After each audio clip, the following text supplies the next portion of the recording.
Olá, pessoal, como vocês estão?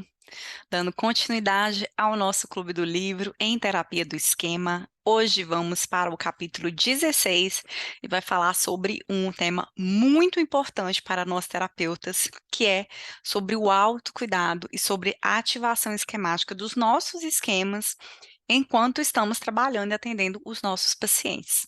Então, fiquem aqui comigo, que eu vou tentar, como sempre, ser breve, mas ser direto ao ponto, e a gente vai ver um pouquinho como que a gente pode prevenir o esgotamento emocional e trabalhar o nosso autocuidado. Fica aí comigo.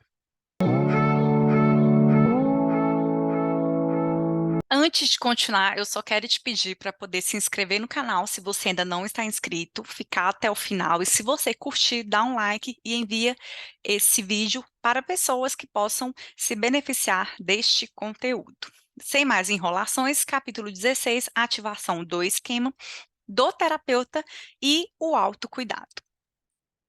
Então, na relação terapêutica, os nossos esquemas, eles podem ser desencadeados pelo do nosso paciente. E é claro que se a gente está falando de um relacionamento, muito provavelmente pode acontecer de ter uma química esquemática envolvida nessa relação e que vai acarretar em padrões desadaptativos, tanto para o terapeuta quanto para o paciente.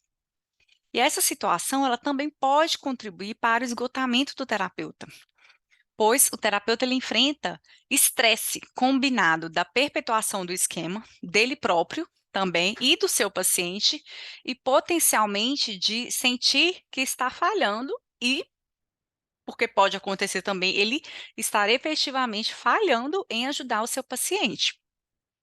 Então, essa situação da química esquemática ativada e a gente sem saber muito bem o que fazer pode contribuir para o nosso esgotamento enquanto terapeuta.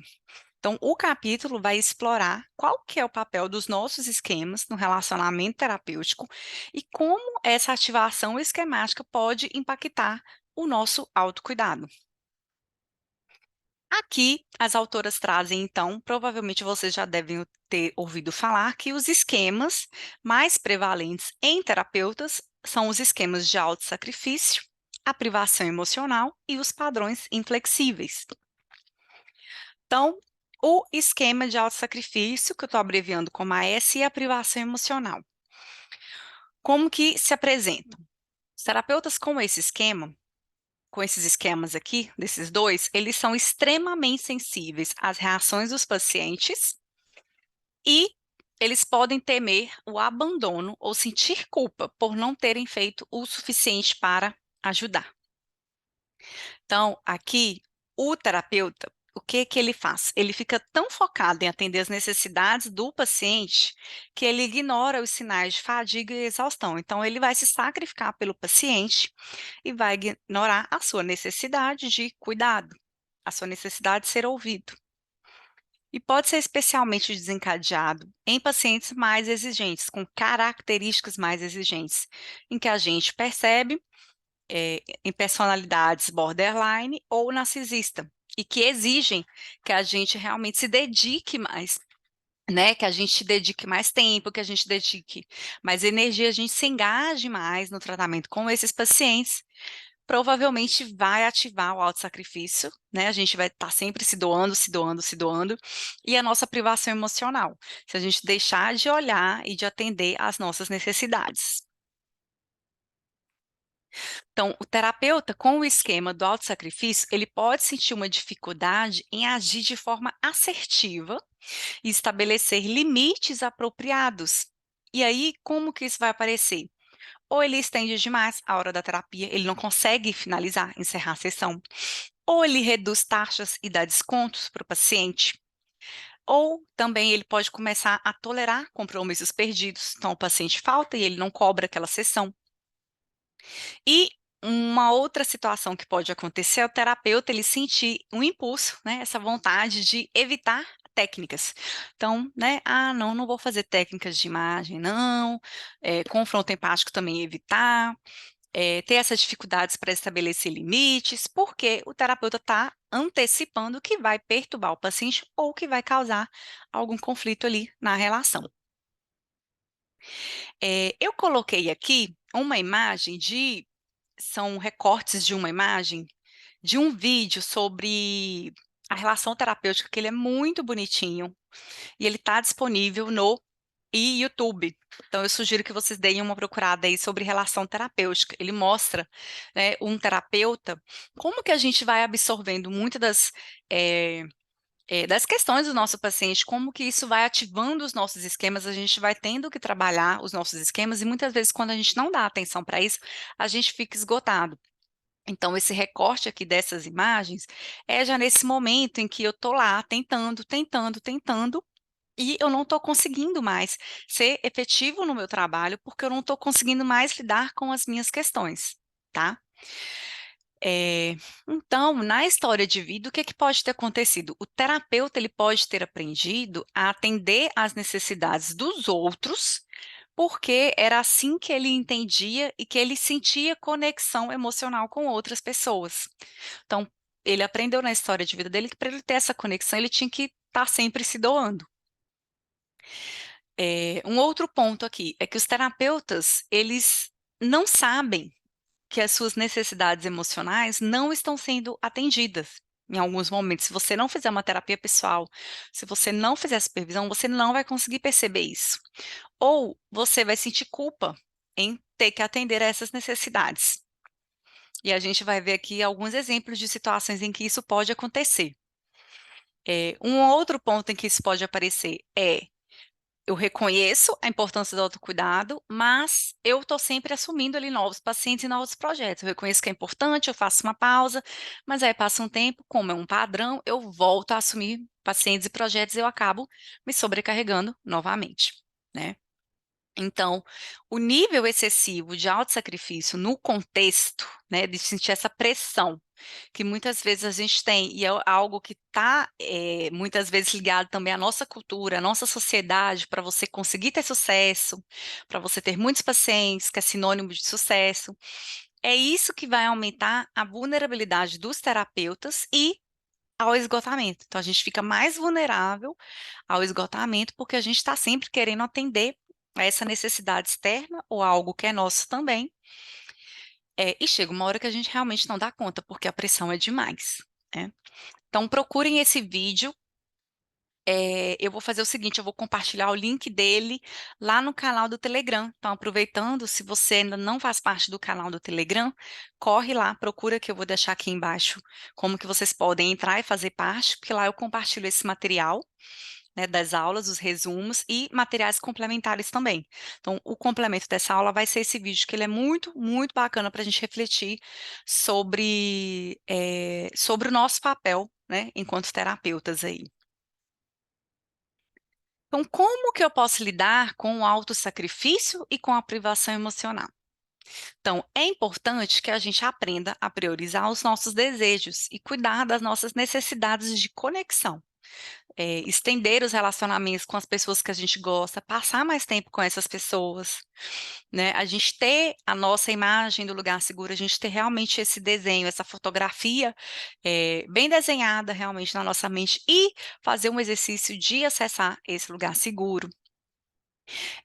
Promover também, desenvolver exercícios de imagens em que a gente consiga oferecer conexão à nossa criança vulnerável, que a gente consiga ouvir de maneira autocompassiva, né, ter compaixão com essa criança e ter essa autocompaixão com o nosso adulto saudável através de exercícios de imagens, a gente pode fazer isso.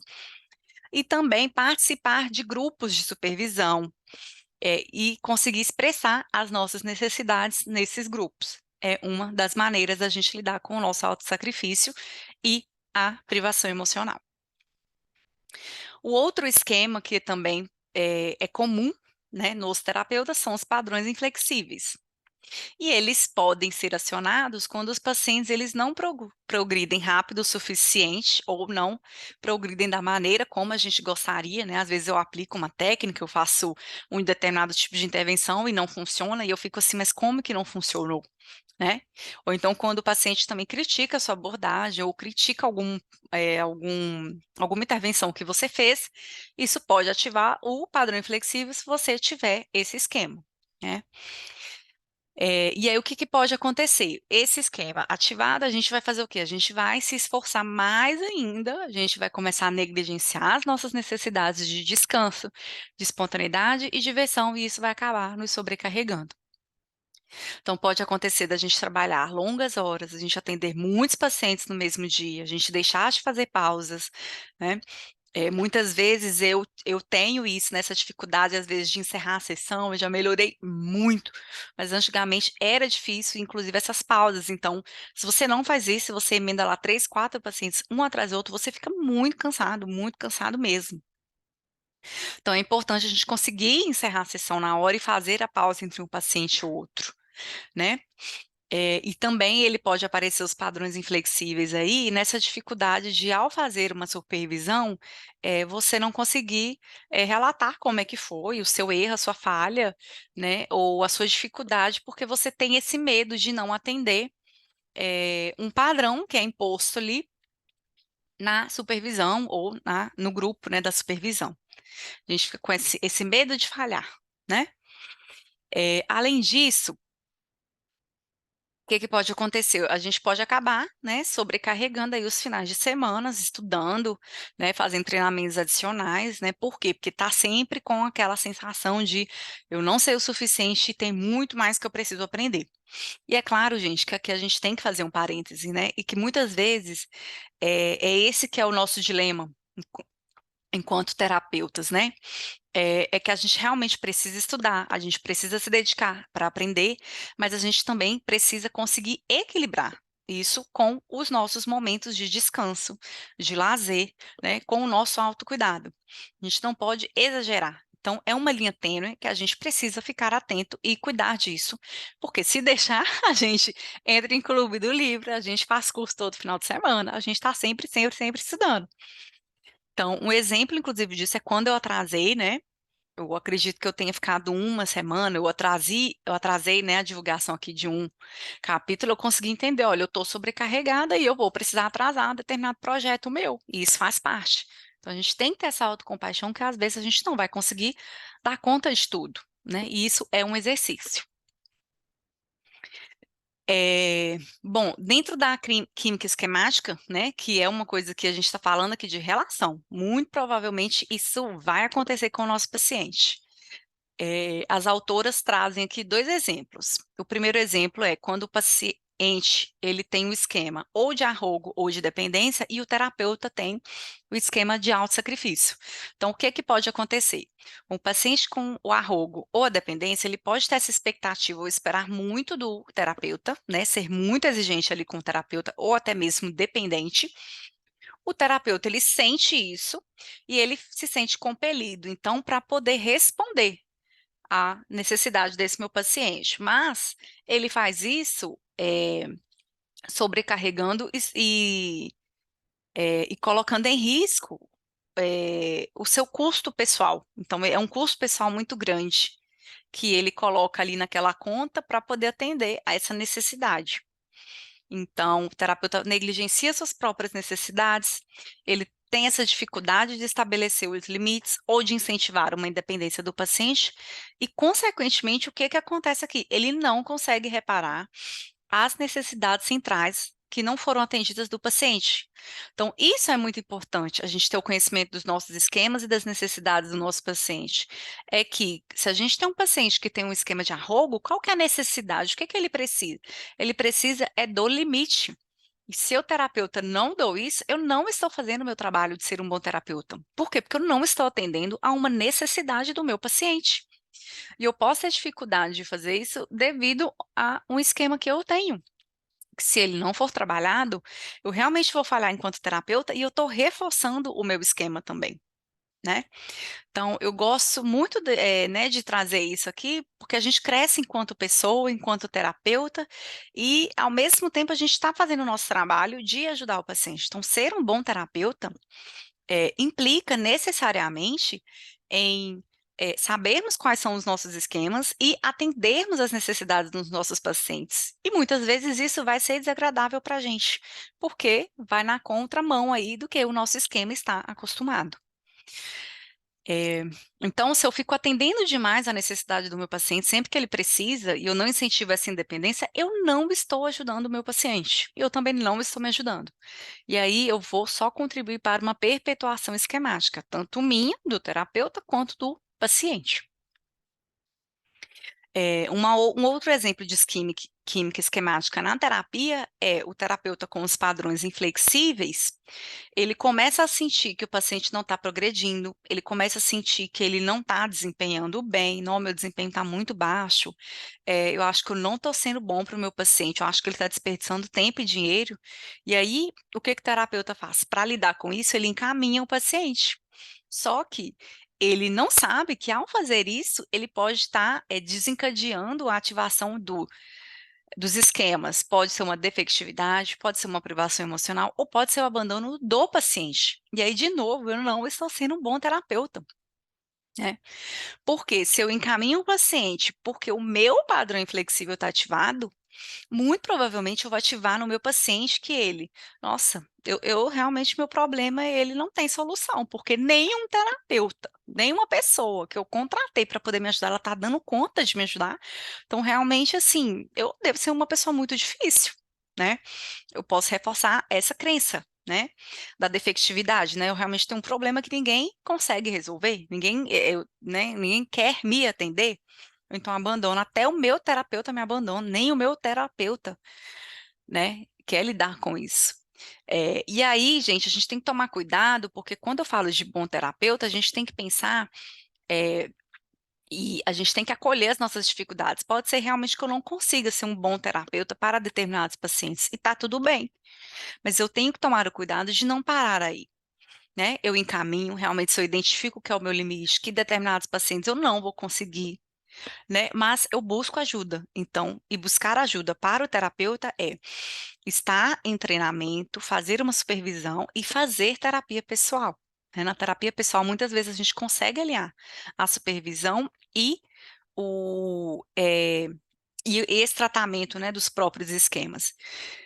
A gente não pode empurrar isso para debaixo do tapete, a gente tem que realmente ter um olhar cuidadoso para isso, tá? Se a gente quer trabalhar com a terapia do esquema, principalmente, né? Porque, se eu não me engano, em um dos capítulos aqui, a gente fala isso, né? Que ser terapeuta do esquema já é praticamente que assim, devido ao alto nível de empatia que a gente tem, já é um grau de risco para a gente desenvolver esse esgotamento emocional. Então, é por isso que a gente tem que ter maior cuidado ainda, com nós mesmos, né? Sermos mais gentis, realmente buscar terapia, buscar supervisão, estar em grupos, né, com os nossos colegas. Então, o Clube do Livro é uma forma da gente se acolher, né? Se você compartilhar a sua dificuldade lá no canalzinho do Telegram, é uma forma da gente se acolher, da gente estar junto e a gente entender que é difícil, mas que a gente está buscando melhorar, assim como os nossos pacientes, né? Então, algo que pode nos ajudar muito aqui é fazer exercícios de autorreflexão e também a gente escrever a nossa própria conceituação de caso, porque é lá que a gente vai conseguir entender as origens dos modos, dos nossos esquemas, a gente vai conseguir clarear quais são as nossas necessidades emocionais que não foram atendidas e eu vou buscar atender a essas necessidades. Um outro ponto que as autoras, elas, chamam a atenção aqui neste capítulo é sobre a cultura e a sociedade, o quanto que isso impacta, na ativação esquemática e muitas vezes numa perpetuação, né, do esquema aí. Porque uma das maneiras mais óbvias pelas quais a sociedade impacta a todos nós é através desse sistema de valores e de normas que vão sendo transmitidos através da nossa educação. Então, a sociedade, em suas várias formas, ela transmite uma série de normas culturais, então coisas que, né, que devem ser feitas, que é assim que é, tanto através dos nossos cuidadores, dos nossos professores, né, do ambiente em que a gente está inserido, e isso vai passando de geração para geração.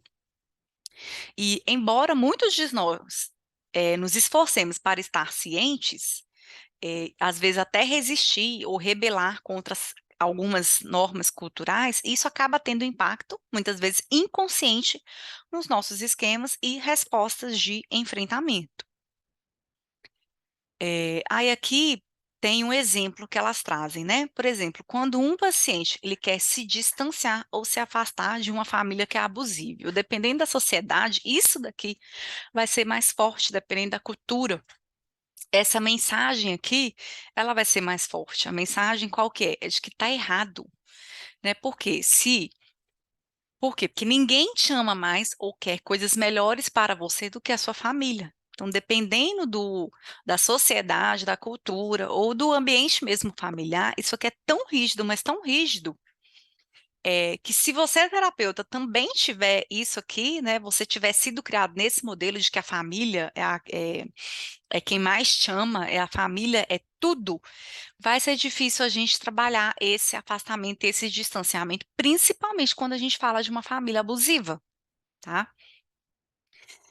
Então, se o terapeuta ele também tiver sido criado com essas mensagens, ele vai ter uma dificuldade, de trabalhar isso no paciente, né? Ele vai ficar preso nessa necessidade, né? Entre eu apoio, essa autonomia do meu paciente, mas ao mesmo tempo eu me sinto culpado, porque, nossa, eu estou separando meu paciente da família dele. Então, de novo, entra a supervisão e a terapia pessoal. Então, e isso daqui é importante porque isso aqui é real, né? A gente vê realmente isso no consultório. Um outro ponto aqui é a culpa, que ela é culturalmente induzida, ela pode desencorajar os terapeutas a se envolverem no autocuidado. Então, essa cultura de que a gente tem que trabalhar 100%, né? Tem uma frase, trabalhe enquanto eles dormem, faça não sei o quê, que é esse estímulo da produtividade 100%, que acaba quase que culpando, né, induzindo essa culpa mesmo, gente, que está errado, eu não posso descansar, né? É feriado e tá todo mundo postando, tá todo mundo trabalhando, tá todo mundo estudando, eu tô aqui só querendo relaxar, né? E aí tem algumas culturas em que isso é muito mais forte. E aí elas trazem esses relatos, né, dos supervisionandos que eles trazem aqui, ó, e que a gente provavelmente vai se identificar com uma dessas frases, mesmo aqui na nossa cultura no Brasil, né? Aqui, ó, eu sinto-me culpado quando eu faço algo por mim, porque fui ensinada a pensar que é egoísta. Se eu estou fazendo alguma coisa para mim, isso é egoísmo, isso é errado, né? Mesmo quando você diz não, isso é considerado egoísmo, isso é rude. Uma outra mensagem: se você se cuida, se você se coloca em primeiro lugar, então você é fraco, você está sendo narcisista, você deveria se envergonhar. Então, essas são mensagens que são muito fortes em algumas culturas mais do que outras, né? E aí é o ponto de nós, terapeutas, pensarmos aqui, né? Quais são as mensagens que a gente tem recebido, que a gente recebe de maneira inconsciente e que está impactando, né? Na nossa rigidez aí, né? De crenças, regras, trazidas, absorvidas pela nossa cultura e pela nossa sociedade.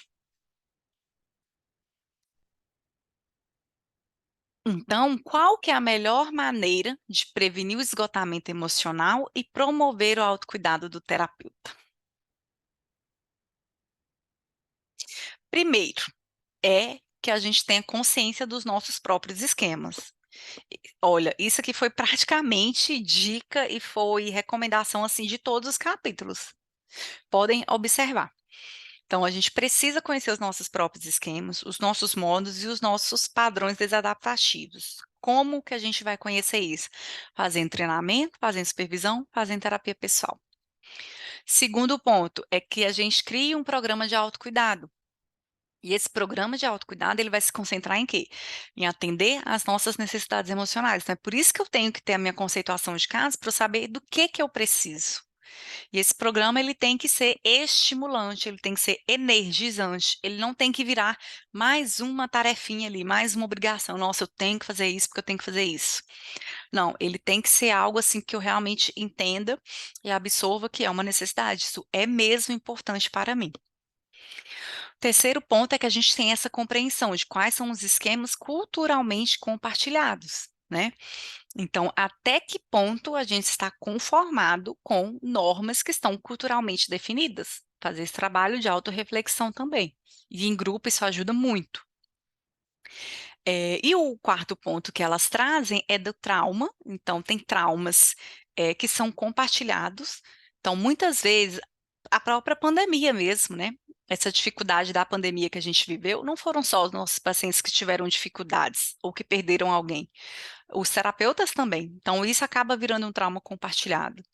E que a recomendação das terapeutas é que a cura, né, que o trabalho, ele seja compartilhado também. Então, é que a gente busque grupos para compartilhar essas dificuldades, tá? E eu gostei muito dessa frase que elas colocaram aqui no capítulo. É que o indivíduo compassivo, ele reconhece o seu próprio sofrimento e ele se compromete a priorizar o bem-estar para si mesmo. Então, isso aqui a gente ensina para os nossos pacientes e a gente precisa colocar em prática também, enquanto terapeutas. Nosso trabalho ele é muito importante, mas a gente precisa aprender a priorizar o nosso bem-estar. Ah, a frase aqui, ó, tinha colocado ela em outro slide, só para a gente reforçar aí o tanto que é importante. O indivíduo compassivo reconhece o seu próprio sofrimento e se compromete a priorizar o bem-estar para si mesmo. Olha, gente, pega essa frase, coloca ela assim no espelho, na frente aí do seu home office, na sua sala de trabalho, para a gente realmente lembrar, né, de praticar autocompaixão aí, né, do nosso adulto saudável. E finalmente, as dicas para os terapeutas, né, que é aquela que eu falei, assim, que ela está presente praticamente em todos os capítulos, é de estarmos atentos, que a gente seja curioso e compassivo, né, com os nossos esquemas e os nossos modos. Elas reforçam que o autossacrifício, privação emocional e padrões inflexíveis são os esquemas mais comuns nos terapeutas. E se você possui um destes esquemas, é importante então que você cuide aí de atender às suas necessidades de conexão, de ser gentil com você mesmo e de definir limites realistas, né, com afeto, para você também. E lembre-se também de ativar o seu modo criança feliz. A gente não pode esquecer da nossa criança feliz. Fazendo o quê? Nos envolvendo em atividades de relaxamento, de diversão, que a gente vá sorrir, relaxar, que a gente vá se sentir bem, tá? É isso. Finalizamos então o capítulo 16. Um beijo para vocês e até a próxima.